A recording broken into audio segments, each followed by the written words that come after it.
이번 시간에는 장효선 팀장님께서 미국, 빅테크, 그들만의 독주는 언제까지라는 주제로 강연을 해주시겠습니다.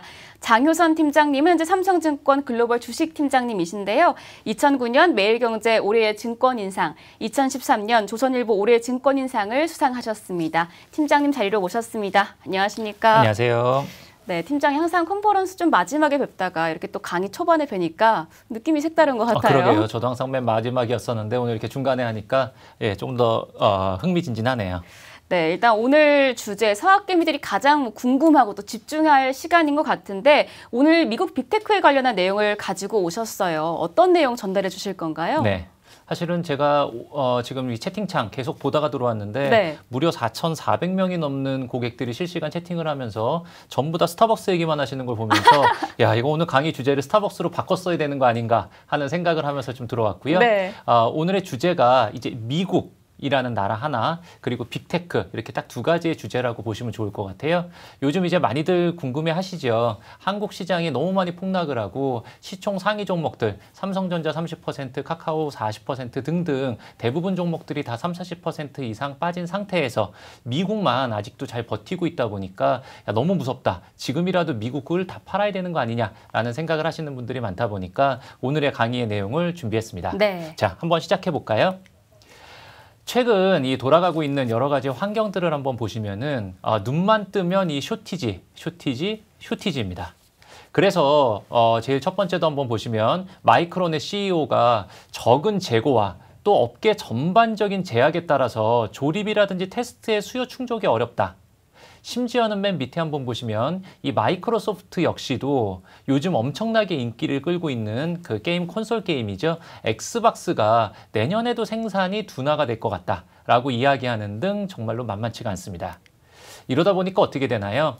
이런 식의 쇼티지들이 실제로 저희가 가지고 있는 주식, 종목들에도 영향을 많이 미치게 되는데요.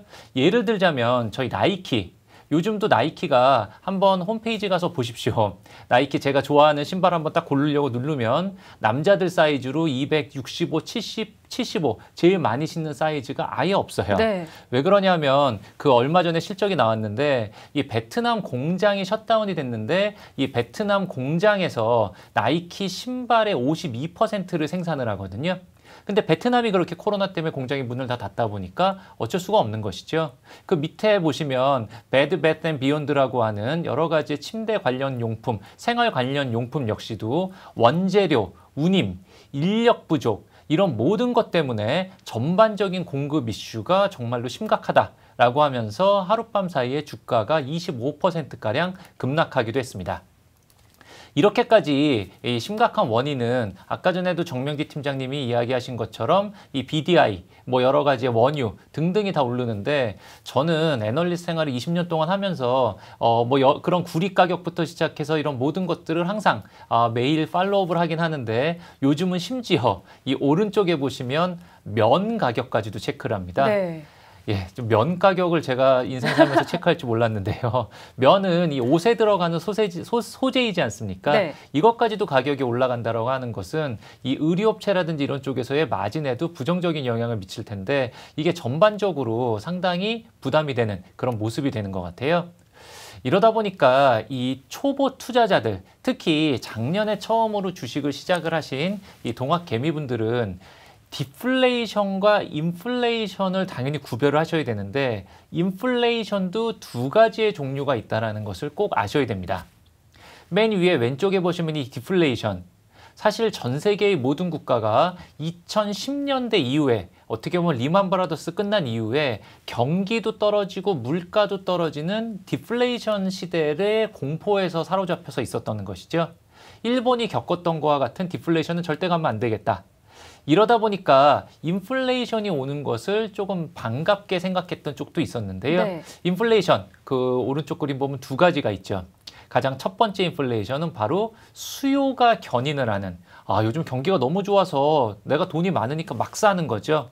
그러다 보니까 물건은 제때 만들어지는데도 경기가 좋아서 오르는 이것은 아주 좋은 인플레이션이다라고 볼 수가 있는데 문제는 오른쪽에 나와 있는 비용 인상 인플레이션입니다. 물가가 너무 올라서 이 사람들이 물건을 못 사는 거죠. 경기가 둔화되는. 그것을 바꾸어 얘기하면 스태그플레이션이다라고도 이야기를 하는데 요즘의 상황은 인플레이션이 아니라 혹시라도 스태그플레이션이 되는 거 아니냐 하는 우려가 강해지고 있습니다. 실제로 이 왼쪽 그림 한번 보십시오.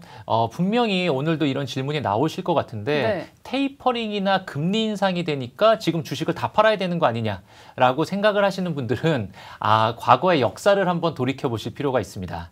2005년부터 7년이 수역연인 인플레이션은 좋은 인플레이션이라 그랬죠. 또 저희가 짧게는 2015년부터 2017년까지를 이 수요견인 인플레이션의 가장 대표적인 사례라고 볼 수 있는데요. 왼쪽 그림 한번 보십시오. 2014년에 테이퍼링이 끝나고요. 2015년 12월부터 기준금리가 계속 인상이 되는데 주식은 어떻게 됐죠? S&P는 끝도 없이 올랐습니다. 예, 이런 부분들이 그때는 페드가 기준금리를 올리는 것을 두고선 이제는 경기가 좋아지나 보다라고 하는 자신감으로 오히려 해석을 해서 금리 인상을 호재로 받아들였다는 것이죠. 네. 반대로 이 오른쪽에 보시면 이 비용 인상 인플레이션. 예, 저도 사실 못 경험한 건데요. 70년대 초반에 중동에서 전쟁이 일어나거나 이래서 유가가 너무 오르다 보니까 문제가 생겼던 거였는데 그 당시에 미국의 기준금리를 보시면 기준금리가 5% 밑에서 순식간에 20%까지 올릴 정도로 요즘은 저희가 이 페드 파월 의장이라고 하면 상당히 친절하고 주가가 떨어지면 관리해주고 항상 주식시장을 쓰담쓰담 해주고 네. 너무 좋으신 분이라고 느끼지만 그 당시까지만 하더라도 페드는 그런 거 없어요. 페드하고 아무 상관없죠. 페드는 물가를 잡는 기관이기 때문에 물가만 한번 올라가면 다 뛰어들어가서 물가 때려잡느라고 기준금리 20%까지 올리고 그때 주식시장 역시도 박살이 났었던 경험이 있었고요. 지금 물론 그런 상황이라고 볼 수는 없습니다. 왜 그러냐면 이 왼쪽에 맨 위에 그래프를 한번 보시면 미국의 GDP 성장률이 여전히 내년에도 3%에서 4% 이상을 유지할 것이기 때문에 스태그플레이션이 되려면 성장률은 마이너스 성장까지 가야 되겠죠. 문제는 방향성입니다. 요번에 2분기의 GDP 성장률이 12%를 찍고 그 이후부터 경제 성장률이 둔화가 되는데 물가가 급등을 하다 보니까 지금의 모습은 약간 그런 식의 두려움이 드러난다라는 것이죠. 자, 이렇게 놓고 봤을 때 이런 식에서의 인플레이 요인이 일시적인 요인과 구조적인 요인 두 가지로 나누어질 수가 있는데요. 일시적인 요인은 아까 전에 보신 것처럼 베트남 또 말레이시아 이런 데서 이 여러 가지 문제가 발생을 하다 보니까 사실 요즘 미국의 메이저리그라든지 골프라든지 아니면 축구 경기 보십시오. 미국 사람들, 유럽 사람들 마스크 안 쓰고 신나게 돌아다니다 보니까 전 세계 소비의 상당 부분은 다 그 나라들에서 일어나는데 네. 그 나라 사람들은 어마어마하게 소비를 하는 반면에 베트남 같은 나라에서 공급을 못 해주다 보니까 이 미스매칭이 발생을 한 것이고요. 이런 부분들은 향후에 백신이라든지 또 치료약이 개발되면 괜찮아질 거예요. 하지만 밑에 나온 것처럼 구조적인 비용 상승 요인, 지금 아까 그린플레이션 얘기하셨고요. 공급 능력의 확대. 지금 여기 이 방송을 보시는 분들 대부분 투자자들이 다 이 빅테크, 아마존, 애플 이런 쪽에 투자를 하시려고 그러시지 저기에서 철강주, 석유주 이런 거 투자하실 생각 없으시지 않습니까? 네. 그런 얘기는 그런 기존의 굴뚝 산업들이 자본을 제때 수요를 받지를 못해서 투자를 잘 할 수가 없고 또 ESG 때문에 또 투자를 할 수가 없다 보니까 유가가 아무리 올라도 공장을 새로 짓는 곳이 없다 보니 공급 능력에 한계가 있다. 마지막으로는 요즘 이 중국 전 세계적으로 이 문제를 일으키면서 돌아다니는 이 국가라고 보실 수가 있는데 어쨌든 이런 중국의 정치적, 경제적 고립이 심화가 되다 보니까 이 세계의 공장으로서 이 중국의 위상이 흔들리면서 전 세계의 서플라이 체인에 문제가 생긴다라고 보실 수가 있겠죠. 그래서 사실은 이 투자자들의 입장에서 다 이렇게 어려운 상황이 되다 보니까 미국밖에 결국은 투자할 데가 없는 거 아니냐라고 생각을 할 수밖에 없죠. 네. 자, 제가 재밌는 거 하나 보여드리겠습니다. 지금 아까 1교시에서도 한국 주식을 투자를 하신 분들이 많이 댓글을 달아주셨지만 한국 주식을 투자하시는 분들의 입장에서도 꼭 보셔야 되는 내용입니다. 네. 달러라고 하는 것은 또 달러 인덱스는 그 달러의 가치를 말하는 건데요. 달러의 가치가 다른 나라의 통화 대비해서 말을 하는 것이기 때문에 이 통화의 가치라고 하는 것은 그 나라의 국력이라고 보시면 돼요. 네. 여기 계신 분들 중에서 한국 돈 다 파셔가지고 인도네시아라든지 베네수엘라 돈을 갖고 싶어 하시는 분 계십니까? 없겠죠. 네. 그러다 보니까 그 나라의 돈의 가치는 계속 떨어지는 것입니다. 그러면 미국의 달러 대비해서 어떤 나라의 통화 가치가 좋을지를 저희가 한번 봐야 되는데 과거에 달러 인덱스의 추이를 보시면 06년, 7년, 8년만 하더라도 달러 인덱스가 70밖에 안 됐어요. 네. 그때는 원달러 환율로 아주 쉽게 얘기 드리자면 800원, 900원이어서 해외여행 갈 때 물가가 쌌습니다. 지금 저희 원화가 1200원까지 올라왔죠? 그런 것처럼 2015년 이후의 달러 인덱스를 보시면 한 번도 90 이하로 안 떨어지고 90에서 100 사이를 유지하고 있다는 것을 아마 저 그림에서 보실 수가 있을 거예요. 그러면 야, 왜 이렇게 달러를 대체할 통화가 없다라는 것이냐? 제가 미국에 투자할 국가가 있나요? 라고 물어봤는데요. 한번 보시죠. 과거에는 일본, 미국의 라이벌이었어요. 네. 몰락했습니다. 왜 몰락했는지는 원인 다 적어놨습니다.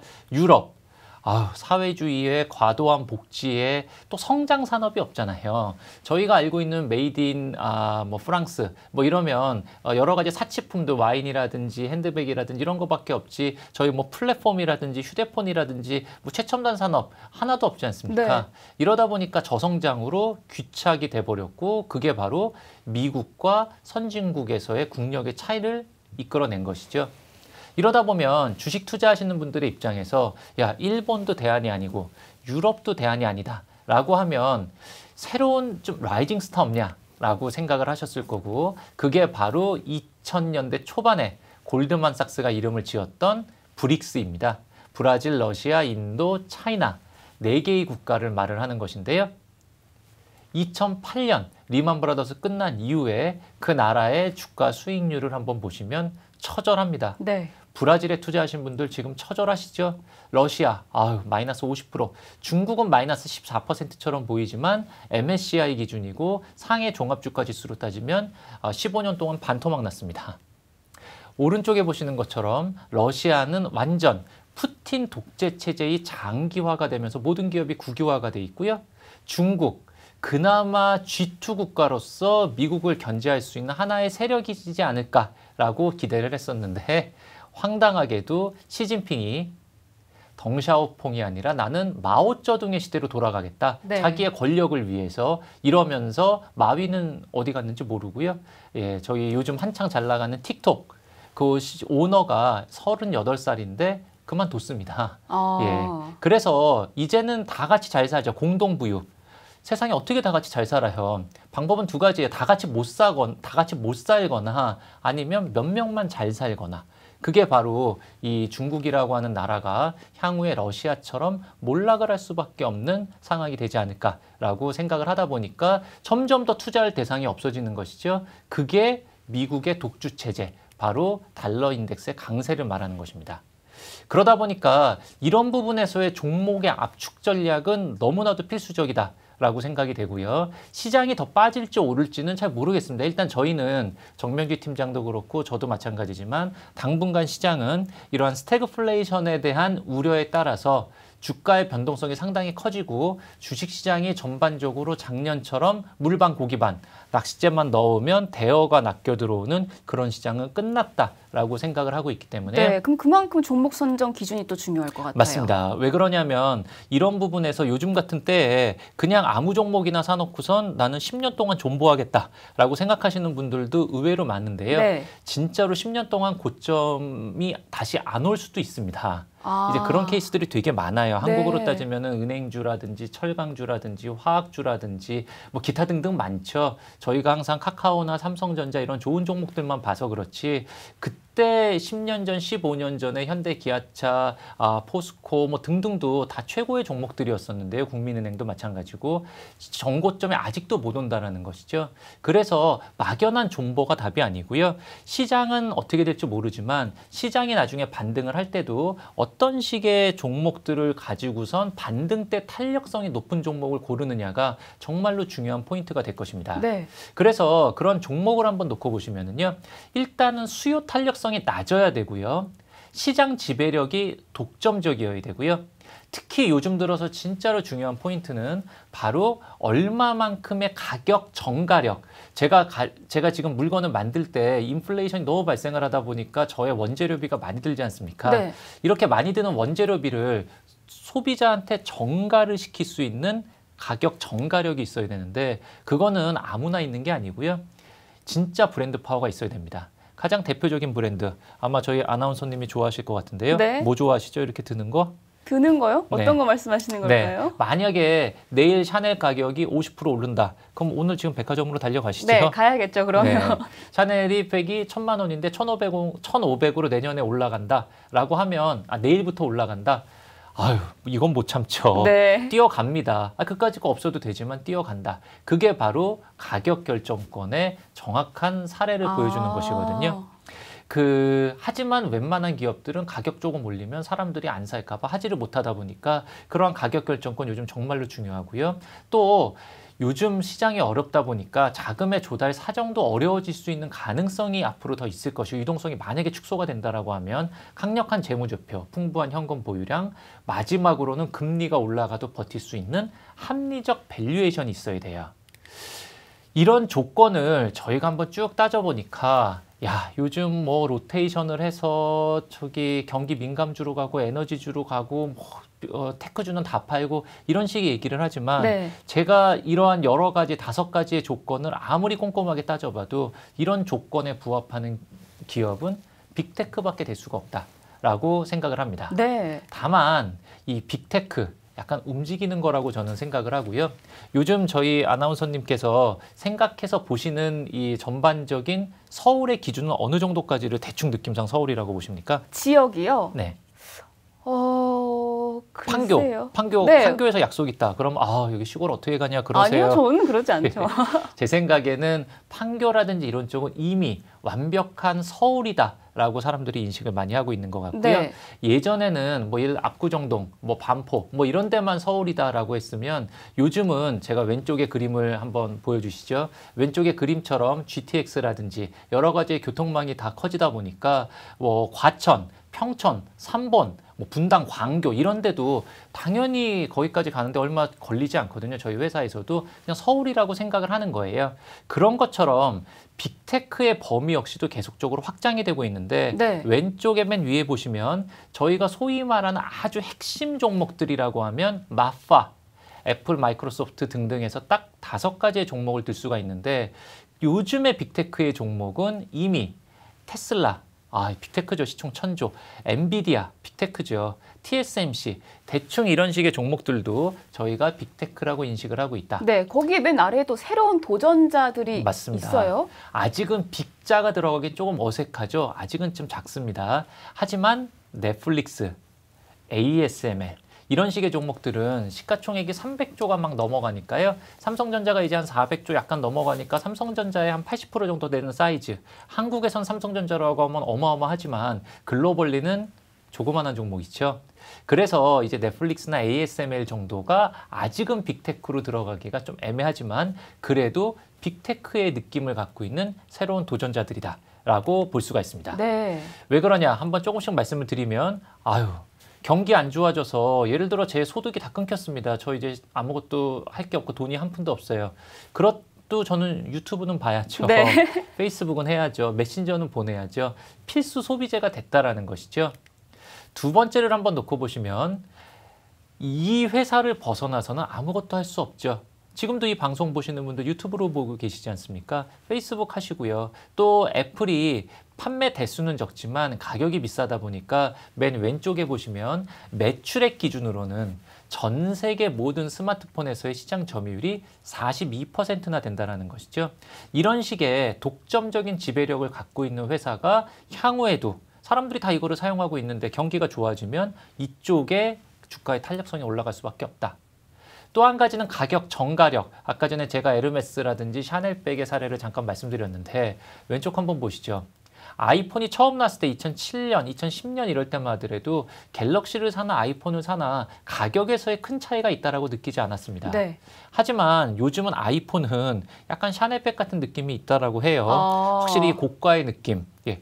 아이폰 사용하시네요. 네. 예, 이런 고가의 느낌이 조금 있는 것 같은데 이 애플의 ASP, 평균 판매 가격을 놓고 보셔도 지속적으로 상승을 하고 있죠. 테슬라도 오른쪽에 한번 보시면 모델 S, 3, Y 등등을 매월마다 거의 인상을 했었던 시기가 있을 정도로 원가가 올라가는데 어떡하냐. 그냥 소비자가 돈 더 내라. 가격을 막 올려도 물건이 없어서 못 팔리는 이제 그런 식의 부분이 됐다는 것이죠. 또 한 가지는 금리가 올라가면 밸류에이션 상에서의 문제가 일부 있을 수 있어도 이런 회사들은 갖고 있는 게 돈밖에 없습니다. 완전 현금 장사이기 때문에 막대한 이익을 바탕으로 쌓여있는 게 돈이에요. 요즘 어마어마하게 현금을 갖고 계신 분들이 만약에 아파트 값이 폭락한다. 기분이 좋으세요? 나쁘세요?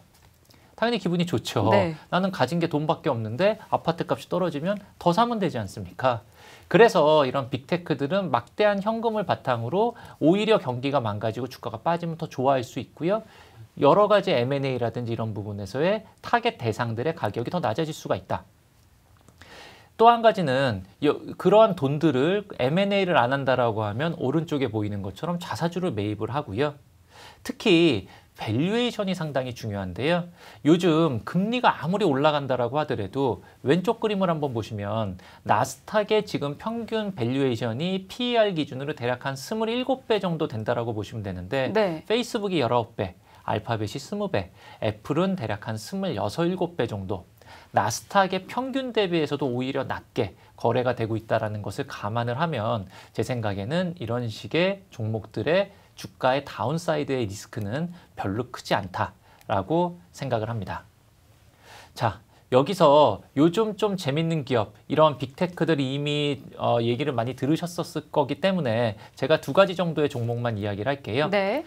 테슬라가 요즘 주가의 흐름이 약간은 제 느낌하고는 다릅니다. 아마 테슬라의 주주들 역시도 요즘에 테슬라의 주가의 모습이 야 이거 내가 알던 테슬라가 아닌 것 같은데 하는 느낌을 갖고 있어요. 내가 알던 테슬라는 어떤 테슬라인가요? 장 좋으면 하루에 10%, 20% 그냥 급등하고요. 네. 금리 올린데 장 좀 나빠진데 하루에 20, 30%씩 빠지는 것을 당연하게 생각하던 남자 중에 상남자. 정말 우리 와일드한 바로 이 맛의 주식하지라고 하는 게 이 테슬라의 과거의 모습이었습니다. 그런데 테슬라가 요즘 보시면 금리가 올라간다 그래도 조금씩 올라, 쇼티지가 발생한다 그래도 조금씩 올라, 꾸준하게 주가가 상승을 하면서 지금 거의 정고점 수준에 도달할 정도로 요즘 가장 안정적인 모습을 보여주고 있는데요.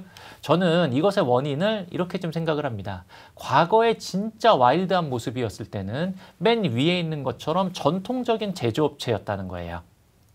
전기차라는 제품을 만드는 그냥 제조업체인 거예요. 네. 엔진만 전기로 굴러가는 제조업체. 근데 돈은 하나도 없고 몇 대 못 팔고 이러다 보니까 좋을 땐 좋았다가 빠질 땐 박살이 나는. 테슬라의 이미지가 변신을 하기 시작을 한 건 저는 2019년부터가 아닐까라고 생각을 하는데요.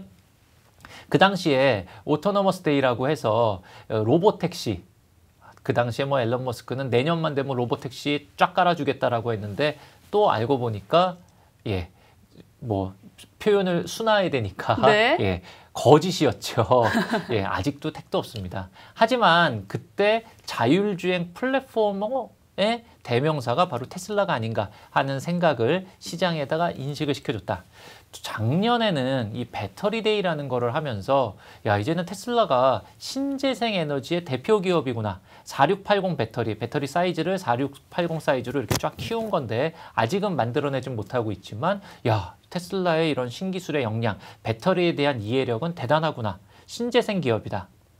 얼마 전에 했었던 AI 데이에서는 이제는 내가 빅데이터의 기업이다 라고 완전히 선언을 해버렸다는 것이죠. 그래서 뭐 카메라에 뭐 여러 가지 라이다, 레이다까지 전부 다 해가지고 막 조합을 해서 이 자율주행을 만들었는데 야, 나 다 필요 없어. 나 그냥 카메라 하나만 갖고 해줄게. 야, 그럼 네 어떻게 이거를 할 수 있어? 나는 그런 부분은 다 빅데이터로 해서 소프트웨어의 능력으로 여기저기 돌아다니는 카메라 이미지를 조합을 해서 가는 힘을 보여준 것이죠. 그러다 보니까 테슬라는 더 이상 돈 없고 힘없는 제조업체가 아니라 이제는 모빌리티를 기반으로 한 플랫폼 회사, 소프트웨어 회사, 신재생 회사, 빅데이터 회사로서 아예 도약을 해버렸다. 네. 그래서 이 시가총액이 이미 1,000조 원을 거의 달성이 됐는데요. 뭐 테슬라 로봇, 뭐 이런 거야. 뭐 그냥 한번 앨런 머스크 쇼하는 거 좋아하니까 한번 보여줬다라고 생각을 할 수는 있고요. 네. 그래도 이런 식의 새로운 아이디어, 또 오른쪽에 보시면 이제는 내가 반도체도 직접 만들고 슈퍼컴퓨터도 직접 만들어서 다 알겠다. 이제 이런 식의 흐름도 상당히 주목해 볼 만한 포인트가 아닐까 싶습니다. 비슷한 게 있어요. 테슬라에 비해서는 아직은 사이즈는 작지만 이 넷플릭스. 네. 저는 개인적으로 이 넷플릭스보다는 좀 더 디즈니를 선호했던 사람이고요. 왜냐하면 이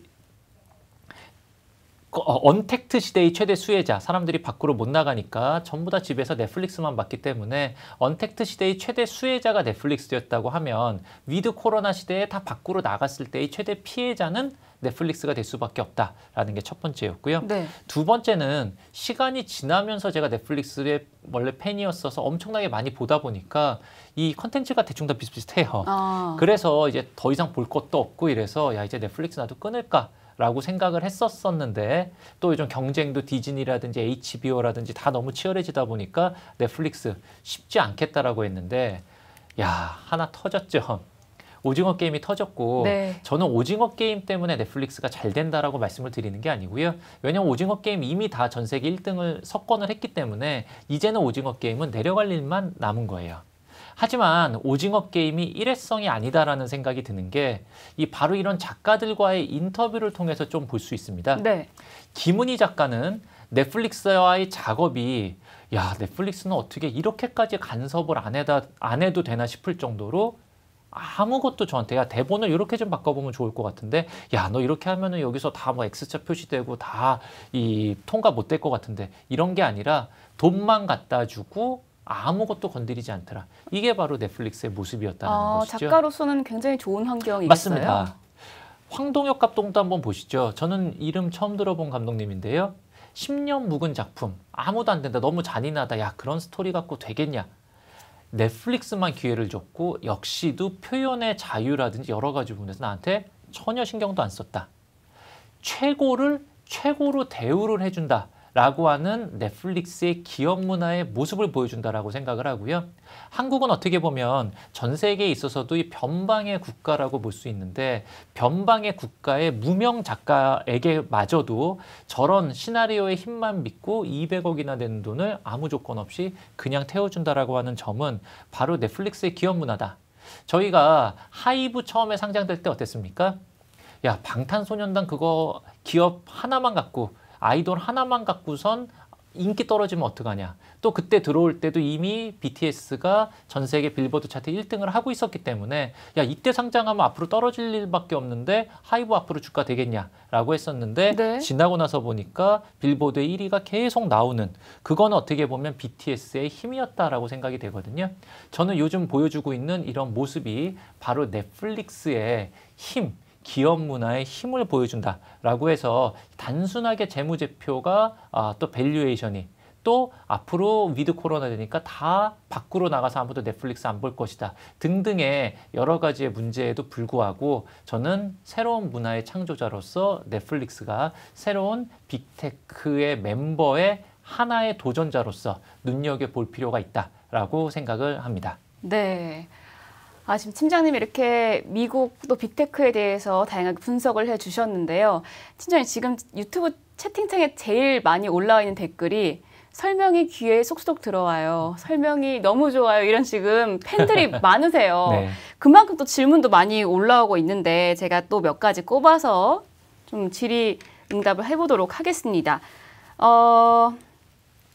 먼저 미국 빅테크 기업들의 좀 규제 리스크를 물어보시는 분들이 많아요. 아무래도 뭐 중국 같은 경우에는 중국 규제 때문에 또 중국 빅테크 기업들이 망가졌고, 맞습니다. 우리 증시 같은 경우에 카카오 같은 기업들이 주가가 또 규제 리스크 때문에 많이 빠진 상황이거든요. 맞습니다. 그래서 미국의 빅테크 기업들 규제 리스크 괜찮을지 여쭤보시고 계세요. 네. 사실은 제가 이렇게 좀 빅테크를 보다 보면 뭐 중국의 알리바바도 마찬가지고요. 한국의 카카오도 마찬가지고요. 그런 빅테크들이 한 번 이 고객을 자기의 가두리 양식장으로 한 번 다 가두어 버리면 그때부터는 이 기업을 막을 수 있는 방법이 없습니다. 네. 이 라이벌이 나오기도 쉽지가 않아요. 왜냐하면 이미 플랫폼은 한 번 선점이 되면 그쪽의 사람들이 더 모이게 마련이기 때문에 그것을 깰 수 있는 유일한 방법은 바로 정부의 규제 리스크밖에 없는데요. 중국에서 알리바바의 마윈이 지금 실종 상태라고 말씀드렸죠. 어디 있는지 몰라요. 어디 뭐 잡혀 있다라는 얘기는 아니고 어디 네. 갔는지 모르다는 얘기죠. 한국도 이 마찬가지가 되다 보니까 이 시장에서 그런 빅테크 기업들에 대한 규제 리스크가 얼마나 주가에 민감하게 반응하는지를 잘 보실 수가 있었을 것입니다. 하지만 알리바바, 카카오와 미국의 빅테크들은 좀 다르다라고 생각이 돼요. 네. 알리바바, 중국 기업이죠. 100% 내수 기업이다라고 보시면 됩니다. 카카오, 100% 내수 기업이다라고 보시면 됩니다. 이러다 보니까 이 한국이라든지 중국 안에서의 여러 가지의 돈의 흐름에 그 플랫폼이 딱 끼어서 자기가 갖고 오면서 그 트래픽을 바탕으로 돈을 벌다 보니 분명히 피해자도 생기면서 사회적인 갈등 양상이 부각이 될 수밖에 없는데요. 미국의 빅테크들, 지금 무슨 채널 보고 계시다고요? 유튜브요? 유튜브 보고 계시잖아요. 네. 유튜브 같은 쪽은 전 세계의 모든 플랫폼을 갖고 있는 미국의 대표적인 수출 기업입니다. 애플의 핸드폰을 다 사용하고 iOS 시스템을 사용하는 수출 기업입니다. 페이스북, 저희 가서 맨날 좋아요 누르잖아요. 다 한국 사람들이 페이스북을 위해서 노력을 해주는 페이스북의 수출 산업입니다. 이 미국의 수출 산업입니다. 이러다 보니까 기본적으로 미국의 빅테크는 글로벌라이제이션이 되어 있다. 수출 기업이다. 그런 부분에서의 차이가 하나 있다라고 보시면 좋을 것 같고요. 두 번째의 차이, 바로 그 나라의 정치 시스템, 기업 문화, 또 여러 가지 사회 구성원들의 수준, 이런 부분들을 다 같이 봐야 되는데요. 중국 같은 경우 보십시오. 어느 날 한마디 딱 하면 야야야 잠깐 일로 와봐. 야 가. 이러면 그냥 가는 거예요. 네. 예, 여러 가지 뭐 그런 시스템이라든지 이런 거 없어요. 그냥 가 이러면 가는 거거든요. 미국 같은 경우에는 과거에도 마이크로소프트가 이 윈도우에다가 인터넷 익스플로러를 끼워 판다라든지 이런 식의 부분들 때문에 반독점법 소송에 휘말린 적도 있었고요. 기업한테 상당히 충분한 변론권도 주고 여러 가지의 시스템을 거쳐서 2심, 3심 판결이 돼서 결국 마이크로소프트는 무죄 판결을 받은 적도 있었습니다. 한마디로 규제 리스크에서 자유로울 수는 없지만 바로 그런 여러 가지의 정치적 또 경제적, 사회 구성원 간의 합의가 있는 그런 시스템이 있다라고 하는 부분들이 저희가 이런 미국의 빅테크들과 나머지 나라의 빅테크들을 조금 분리해서 볼 필요가 있다라고 생각을 합니다. 네, 알겠습니다. 자, 다음 질문 드릴게요. 지금 테이퍼링과 관련해서 테크주의 전망을 여쭤보시는 분들이 계십니다. 연준 연내 테이퍼링을 시사했잖아요. 이 테이퍼링, 자산 매입 축소를 하면 금리가 오르고 또 금리가 오르게 되면 기업들의 이자 부담 비용도 늘 것 같고 그래서 좀 부담이 될 수 있을 것 같은데 테이퍼링 단행 시에 이 테크주 전망 어떻게 보시나요? 네, 가장 저는 잘못된 뭐라 그래야 되나요? 뭐 미신이라고 보이기는 힘들지만 네. 하여튼 이 사람들의 잘못된 그 컨셉이 금리가 올라가면 주가는 빠진다라는 것입니다. 네. 실제로 금리가 올랐을 때 주가가 빠진 적을 본 적이 없다니까요. 제가 아까 전에 2015년부터 2017년까지 보여드렸었죠. 네. 특히 2017년은 경기가 진짜 좋아서 미국 연준에서 금리를 상당히 여러 번 인상을 했었습니다. 그때마다 제가 생생하게 기억나는 게 페드에서 금리 인상을 또 단행을 했는데 경기가 너무 좋아서 이렇다. 주식시장에서는 야 이렇게 경기 좋구나. 박수 치다가 주가 언제 꺾였습니까? 페드에서 금리를 인하하기 시작을 하니까 야 이건 뭔가 경기에 심각한 문제 생긴 거 아니냐라고 해서 주가가 빠졌었죠. 2005년부터 2007년 제가 기억하는 최고의 슈퍼사이클이었었고요. 2015년, 17년보다 훨씬 더 큰 게 2005년부터 2007년의 사이클, 지금부터 15년 전이고요. 그때는 미국보다는 브릭스가 주도했었던 슈퍼사이클이었었는데 그때도 중국이 너무 경제 성장을 빨리 하면서 전 세계의 모든 기름을 다 잡아먹고 이러다 보니까 유가가 엄청나게 폭등하고 그거를 잡으려고 금리를 계속 올렸었는데도 주식시장은 아주 호황이었었죠. 그래서 이 금리가 올라가는 이유가 만약에 경기가 좋아서 올라가는 거라고 하면은 저희는 호재로 받아들이시면 되고요. 그게 아니라 경기가 안 좋은데 유가가 오르거나 아니면 여러 가지 서플라이 체인망의 문제 때문에만 금리가 올라간다라고 하면 이거는 주식시장이 폭락할 수 있기 때문에 그거는 팔아야 되는데 지금 이 인플레이션이냐 스태그플레이션이냐의 모습은 파월도 뭔지 모른다. 그래서 저희가 좀 지나가면서 볼 필요가 있다라고 생각이 되고요. 2013년부터 테이퍼링 얘기가 나왔었고 2017년까지 금리 인상 사이클이었는데 빅테크들의 주가는 어땠을까요? 네, 지금 혹시 계신 분들은 차트 한번 찾아보십시오. 네. 아마존의 시대였었고요. 마이크로소프트의 시대였었고요. 애플의 시대였었고요. 페이스북의 시대였습니다. 주가가 완전 45도 각도로 한 4, 5년간 대박이 났었습니다. 이제 그래서 이 꼭 너무 공식처럼 금리가 올라갈 땐 경기 민감주만 사고 또 테크주는 다 팔고 이제 이런 거는 저희가 갖고 있는 그냥 느낌일 뿐이고 실제의 모습은 그렇지 않았었다라고 말씀드릴 수 있겠습니다. 네, 지난날을 미뤄봤을 때도 금리 인상을 할 경우에 테크주가 크게 또 오를 수 있는 가능성이 있다는 말씀해 주셨습니다.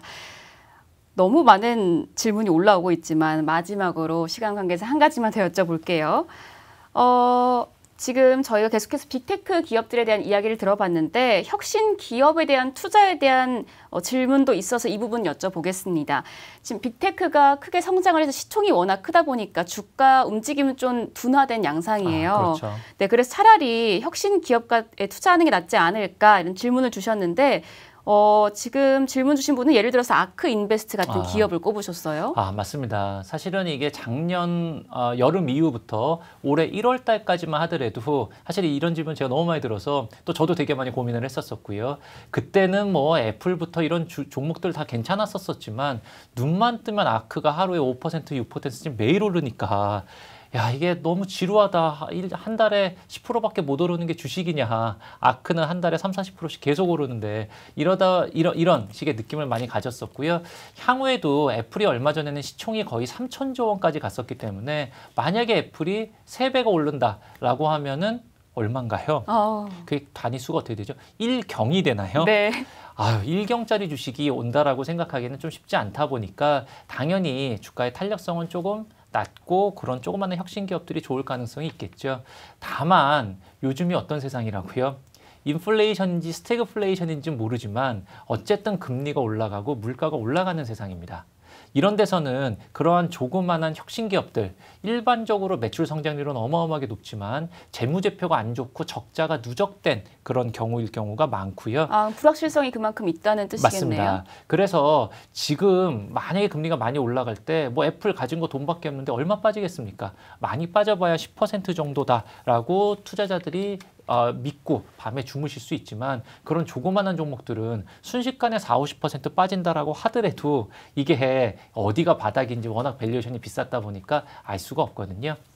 그래서 그런 혁신 기업들이 종목만 잘 고르면 향후에도 상승 여력이 상당히 높을 수 있다는 점은 저희도 충분히 인지는 하고 있지만 요즘은 공격적으로 돌격 앞으로 동학개미들 다 가자라고 하는 그런 시기가 아니라 밤에 잠을 주무실 수 있는 떨어져도 계산이 서는 얼마 정도 떨어지면 대충 다 떨어지겠지라고 하고 돈을 추가적으로 더 넣을 수 있는 그런 식의 안전한 종목들을 찾는 게 현명한 투자 전략이 아닌가라고 생각을 합니다. 네, 안전한 종목을 찾는 게 현명한 투자 전략이라는 말씀까지 해주셨습니다.